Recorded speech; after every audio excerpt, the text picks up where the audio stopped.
Will be locked in for Owner. So a lot of reset potential here on T1's side, and a lot of snowball as well. As, oh my goodness, this would be a blast from the past.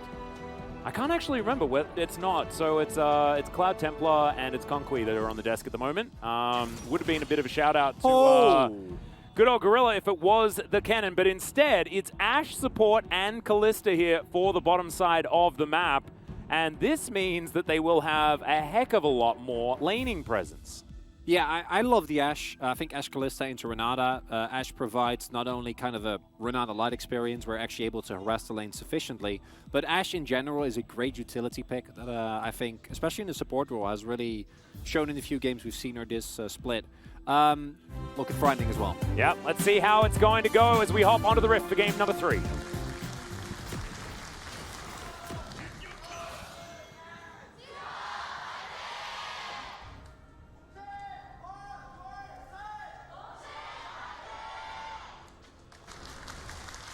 All right, here we are, making our way out onto the Rift.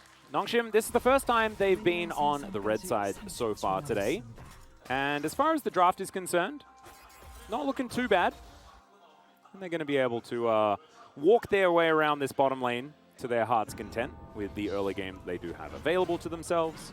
Of course, standing behind Canna and having Frost Shot available for an Ashe, certainly something that's going to make you feel pretty good.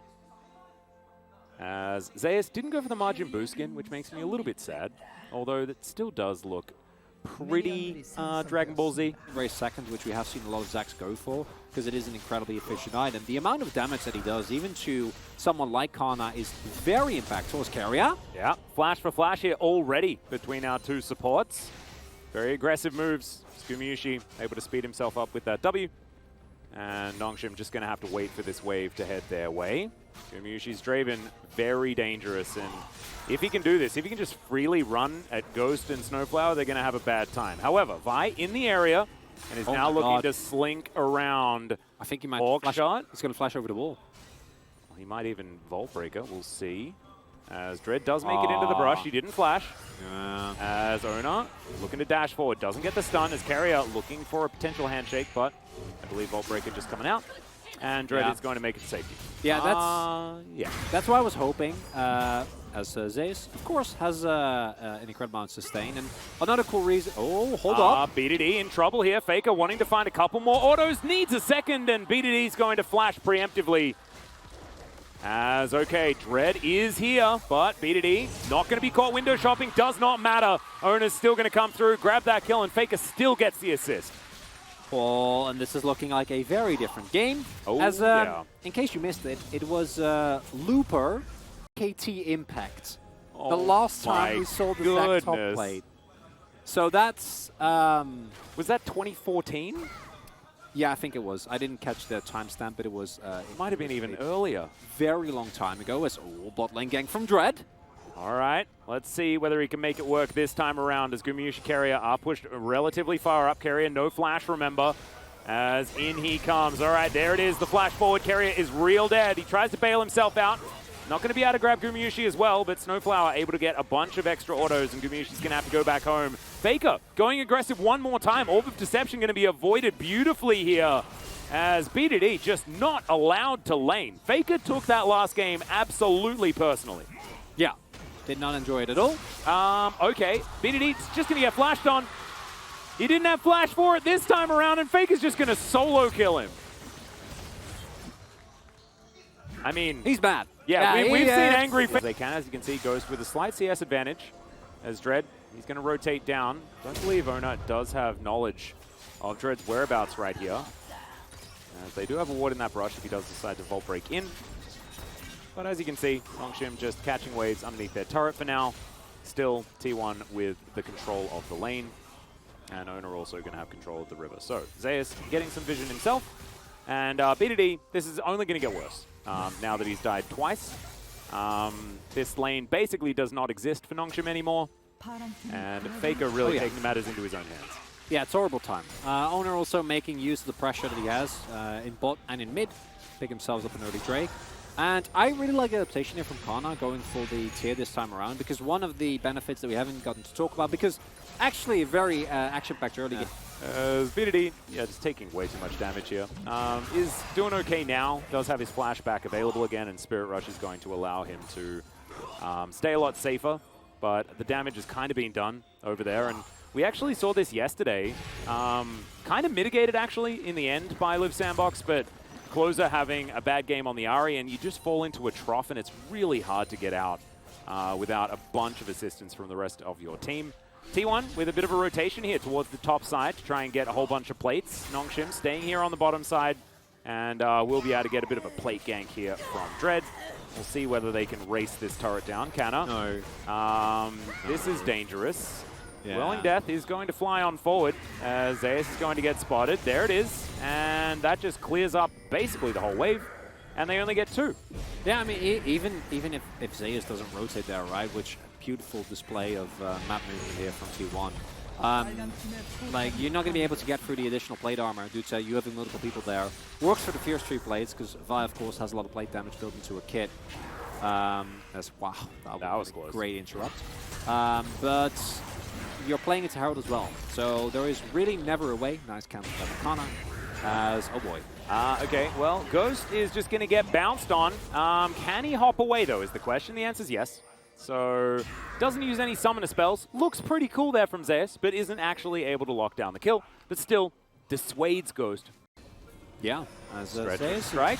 That's going to come through there as he pulls him towards the minion, but yeah.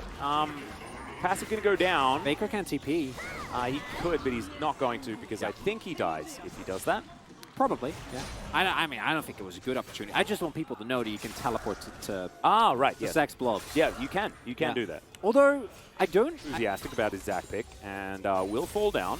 That does give a bit of breathing room over to Nongshim. They still have a gold deficit that they're dealing with, largely due to the fact that the GOAT himself in the mid lane is playing very, very well. He's going to do it again. Emperor's Divide onto 2. Immediately, Dread is going to be taken down. BDD, hostile takeover is going to come through as once more, Owner is just dashing underneath turrets here, finds another stab, transforms into an Ahri, and will immediately get taken down. But still, it's a whole lot of kills going over to T1.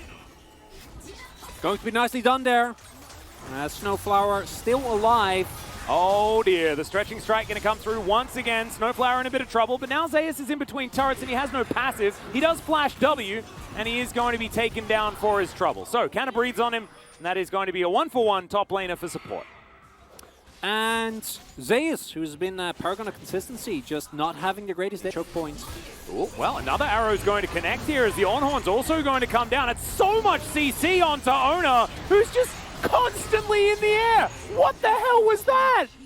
I want that replay because he was CC'd for, I think, like Dota levels of time. Is this game 2 again? What the? Whoa. Yeah. Well, Owner wasn't allowed to play League of Legends. Not particularly, no. Is Nongshim just going to find a mid-game spike again? Kind of mind-blowing. I don't know, Chronicler. Are we still asleep, actually? Are we dreaming? We could be. It's been 12 games and a POC state recording. And this is going to free, and presumably the next series will, so... Yeah, could be. Well, there's a handshake. It's going to get an arrow out as Kerry is taking a lot of damage here. In goes Zeus, of course he does. And they lock down the Ashe. Of course, no ulti for Ghost. And so therefore, not going to be able to stop that one from happening. Kerry is still very, very low though. As it's a beautiful handshake just to deny any sort of follow-up. And Nongshim will not be able to mitigate the problem. So, 2,000 gold. A relatively subpar amount of CS due to him being extremely proactive and also dying twice.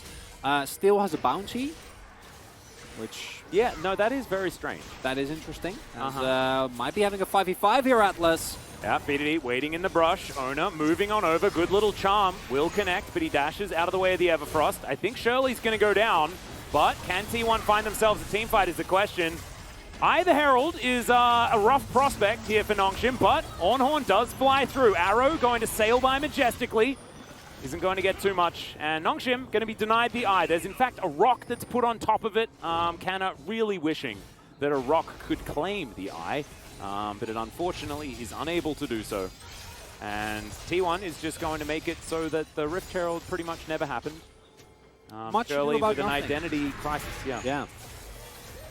If a Rift Herald is taken down, but no one is there to pick it up, did it really happen? Did We it will make never a know. sound? Yeah. As overall, T1 making sure that Nongshim can't try and claw their way back.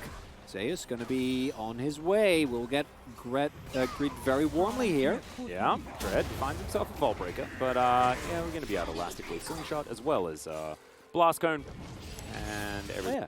Or at least try. Trying to focus on the video game, okay? I don't have time for no self-reflection. All right. Unbelievable. We'll VOD review later, and I think maybe this whole game will have to be omitted. As T1 setting up for a Cloud Drake. It is a Cloud Soul, and I'm, of course, super psyched about that. Ghost is in base, so we're not fighting for it. And T1 will just secure it for themselves. Of course, Nongshim do have themselves one Hextech Drake, and that means that we're not at Soul Point yet or anything like that for T1. And Gumyushi's still looking for that kill.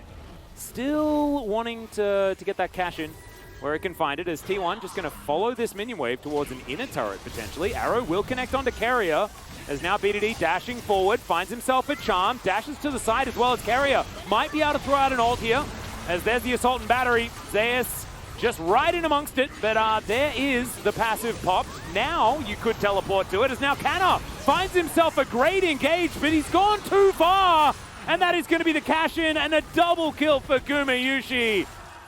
All right, Nongshim looked like they were able to fight back, but in the end, T1 find themselves with an extra 2,000 or so gold on their Draven. I'd say that anymore. That's not what I meant. Well, it's not your fault, Atlas. It's how I interpreted it. Well, I didn't mean for you to take it that way. We need to talk about this. Yeah. That's horrible. We can do that in the VOD review later. As okay, there's another one. And Stretch Armstrong will connect this time around. Fate's Call will at least allow Snowflower to get out of it, but that is a couple of defensive ultis now on cooldown the Nongshim won't have in order to try and stop this Baron from falling. Gumyushi in that mid lane does secure the minion wave. And now Snowflower able to get vision whenever he would like with the Hawkshot availability. Yeah. Arrow still being held on to here. Two big ultimates down here for Nongshim. T1 going to try again. Yep, looking for it. T1, BDD off to the side. Wanting to get that flank angle in there. Dread, of course, he can Vault Breaker in anytime he wants. Gets into the back of the pit. Nongshim get in there. They steal away the Baron, and they say thanks very much as Dread just gets pushed out to safety. Break it down for me, Chronicler. Well, if you flip, sometimes you lose. It's not that complicated. That's how you're doing it. Okay, Yeah, that's how we're doing it. In that case. So, with the Baron buff, I'm surprised to see Nongshim not try and go at least for a contest. Amount of priority they're able to get thanks to this Baron, of course, very, very big. Would really like to see them go for mid, but instead they're looking for a collapse here. Well, they're going to get the double knock up here by accident, by the looks of things, as another one comes through from Canna. He does get thrown around as Let's Bounce comes through, Whirling Death. Not going to get the kill, but Owner is going to be able to pick that one up. Doesn't get the knock up onto BDD, who can now flash over. Looks for Faker, but he goes golden. Nongshim only with 4 members left alive as, okay, Fate's Call is going to come through. That's going to tell Snowflower to stop shooting his teammates. As, of course, hostile takeover from Carrier just barely nicked the backside of the Ashe. And now T1 going to turn this into a pushing opportunity against the Baron. It is only a 500 gold Baron power play as Snowflower's off towards the side as Faker gets hit by yet another arrow. The T1 don't really care too much. There is no follow-up potential. Does save the inner turret. No. If Connor was alive, then could have gone for the TP onto that container. And T1, they're really trying to push. Connor instead going to teleport towards the mid lane, trying to get... You really want this turret. At the very least, if you don't get the most gold out of this Baron, that's fine. It was a freebie. It was a just get one for free, a promo deal. But you definitely need to make sure that you actually start breaking down the objectives as... Oh, boy. Yeah, Dread very close to having his ulti available. Carrier is very, very dead. He's just going to have to stand there. You can see shaking the head in his player cam. Not the greatest positioning. Holding on to mid, though. That's huge. Yeah. Baron now gone. So they managed to stop that from being a problem. 2,000 gold is still the lead here for T1 as BDD looks for Gumyushi and will be able to help take down the kill. Dread was in there as well, and Nongshim should now be able to take this outer turret mid lane. Atlas, Yes. are they? Is it happening? Are they doing it? Well, I'm because extended fights against like Vi and Ashe and Ahri is really obnoxious with the amount of chase down that they have, the amount of mobility that someone like Ghost will have as well, especially with an upgraded. Another arrow There we will go. connect onto Faker. Another Ornhorn to come out here as well. Gumayushi the target for that one. A lot of damage being done, but it's BDD that's just blown up. And the damage was so spread from Nongshim. Fate's Call comes out yet again. Dread's going to have to flash. As without BDD, Nongshim not able to take the fight. Oh, nice cancel on the Q, on the E there with his Q from Dread. Still has the flash, but what you see there is probably the most crown value that a crown has ever valued. Well, going to be even more formidable into the amount of auto attacks that Ghost is going to be trying to throw into him as another one. He really likes hitting the popcorn chickens with those arrows. And I really like it from Snowcloud, just throwing them forward. Speaking of going forward, Faker, Emperor's Divide onto Ghost. The setup is going to be there, but he just takes down the Azir. Eventually, he will be taken out, but it's a 1-for-1 in the end, and the flash out has to come through from Zeus. Ona still trying to walk up, though, wanting even more. He's taking the form of the Callista as BDD is flashing on forward, and yeah, should just be able to walk on over and collect themselves this Cloud Soul. Fighting without Ghost, very, very difficult. So Cloud Soul will be collected for T1. A lot of extra movement speed, things like that. Great stuff. You can collect with your own, if you're able to collect it yourself. Atlas, of course. Big cloud, local cloud source, soul advocate. Very happy to always sing the praises. And overall, I thought Nongshim were maybe going to go for a risky Baron call. Instead, it's T1 for risky Baron call. Number 2, Dread's alive. Yeah. Let's not repeat our mistakes, shall we? Well, that's it's a teleport, so we've got 5 members in this pit. BDD is off to the side. It's a lot of damage being done. Zeus wanting to stop Dread from being able to get into that pit, but he gets taken down to his bloblets. Still going to be the burst damage enough onto the Baron. However, they do lose their Zac. And 21 kills here, 29 minutes into this game. It's pretty bloody. Because if this had have happened a few weeks earlier, then there's a chance that Nongshim could knock out teams like DRX who have been faltering from the ability to get towards playoffs. But however, not to be the case. Atlas, we should not be sad about what could have been. We should enjoy what we have, which is an arrow. Indeed. I thought it was gone. Well, Dread's now in a heck of a lot of trouble. He's going to ult just to celebrate, as that will be up when he has respawned. As Nongshim now on the back foot, Elastic Slingshot is going to come on through here as Zeus finds the perfect engage. BDD's going to be eradicated immediately. Ghost down to his GA that he'd only just purchased, as Canna desperately wants to keep him alive. Ona going to mitigate the turret damage as well with the possession. And very comfortably, T1 win a team fight and are now looking to push forward right as the Baron wears off. They're going to break open the base. He got shield bow. He got a shield bow. That's not fair. That is not fair at all. However, it's just how the Viego works. I remember being very upset about that when Viego was first released. As arrow's going to connect, the volley value is kind of there. Canna has to go golden as the Nexus turrets are the focus. T1 are done with this game. They are done with this series. As Dread makes his way out of the death chamber. Faker taking a lot of damage as Dread goes into his stopwatch as well. Zeus can tank for a long time. BDD on his way. Yeah, looks like T1 are going to have to get out of this one, but Gumayushi with so much damage. Canna was a tank. Chronicler, what is happening here is now Zeus just looking for a re-engage. BDD is going to use his Zonyas, but the rest of T1 all just collapse around, and Ghost has respawned. He's like, what is going on here? As Snowflower's flashing to get himself to safety. Another arrow comes in. Wait. As, what the heck? That was Ona that went down there. It was Ahri, of course, because he had possessed her. As now Dread finds an ulti. Gumayushi goes into the bailout, but it does not work as Ghost gets a triple. And this is officially silly. I was so sure they were gonna end Atlas. Or is mandating the absolute Imperium out of the T1 backline that is just getting shelled down, getting slowed down as we're not done. Yeah, we got another battle. Canna's going to find a few knockups here as Zeus taking way too much damage, but BDD gets handshot. Faker going to lock down the Ahri yet again. Ghost trying to stay alive, but it's not going to work. It's the charm from Owner of all things. as now Nongshim are officially routed. You can see the teleport already as Elastic Slingshot comes through. Dread's going to pick Zeus up out of the air. And yeah, Zeus not going to be able to kill Dread right now, but there's only one Nexus turret. And T1 are now going to say goodnight to this game. Canna's going to teleport as Ona's doing his best to do as much damage as possible, but it's not going to work. Inner turret in the top lane is where Canna elected to go because that was the safest place. Emperor's Divide comes on through, and T1 want to get as many of the kills as they possibly can, and they should be able to do so, as of course Nongshim pretty happy to do some battle right here. T1, you're going to have to just last hit this one if you could, and there we go. Dread is going to be taken down, and then the Nexus soon to follow as T1 will win the series. Clean 2-1, nothing to see here. No, we're not going back to that joke. It was not clean. I know